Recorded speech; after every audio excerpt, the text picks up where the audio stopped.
वाल्मिक कराडची नवी call recording जे आहे ते व्हायरल झालेलं आहे। वाल्मिक कराड संतोष देशमुख हत्या प्रकरणातील मुख्य सूत्रधार आहे। पैशाच्या वादातून कराडची एका तरुणाला जातीवाचक शिवीगाळ देखील माझ्यासमोर कराडने तिघांना मारलं असा दावा विजयसिंह बांगर यांनी केलाय। सर्व पुरावे मुख्यमंत्री, उपमुख्यमंत्री आणि एसपींकडे देणार असंही बांगर यांनी म्हटलं आहे।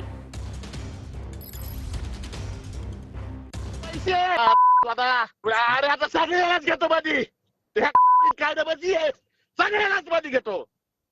कोड कुत्रा तू कडी हा सगळ्यालाच मध्ये घेतो। हे आलेले पैसे घेऊन गेलेले व्हिडिओ रेकॉर्डिंग आहेत। काय सांगाल, आज तुम्ही पत्रकार परिषदेमधून एक कॉल रेकॉर्डिंग सुद्धा दाखवली, नेमकी ती काय आणि काय प्रकरण आहे?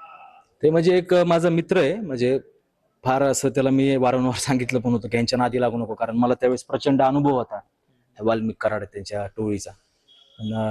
वाल्मिक कराडने आधी त्याच्या पत्नीला बहीण मानलं, त्याच्या नातेवाईकांना जवळ केलं, सांगितलं की मी फार चांगला आहे वगैरे असं तसं, आणि त्याच्यानंतर पुन्हा त्याला कामं देतो टक्केवारीने वगैरे असं म्हणून त्याच्याकडून पैसे घेतले। म्हणजे आधी त्याला 10-50 लाखाचे कामं बिना टक्केवारीचे दिले, थोडेफार 10-5 लाखाचे काय दिले असतील त्याला माहिती। त्याच्यानंतर वाल्मिक कराडने 50 लाख, 25 लाख, 50 लाख त्यांच्याकडून पैसे घेतले की तुम्हाला 10-5 कोटी टक्केवारीने कामं देतो। ते कामं घेतल्यानंतर आपलं कामाचे पैसे दिल्यानंतर वाल्मिक कराड म्हणला की आता पुढच्या महिन्यात कामं देतो, तिसऱ्या महिन्यात देतो। असे 5-6 महिने निघून गेल्यानंतर त्या कुटुंबाच्या लक्षात आलं की आमचे पैसे अडकून बसलेत। मग ते लोकांनी माझ्याकडे आले, मी वाल्मिक कराडला सांगितलं यांचे पैसे देऊन टाका, रिटर्न जे असेल ते असेल। ते म्हणला हो हो देऊन टाकतो, त्यांना पाठवून द्या, हे करा। नंतर आला तर त्यातले 5 लाख रुपये दिले, आणि त्याच्यानंतर पुढे गेले कसं त्याला पोलिसांनी धरलं त्या कुटुंबाला, आणि FIR काहीच नाही, आणि त्यांना काय नाही धमक्या दिल्या तुम्हीच आमच्याकडून खंडणी नेली, असंच नेली। आता वाल्मिक कराडकडून परळीतून कोणी खंडणी घेणे शक्यच नाही ना।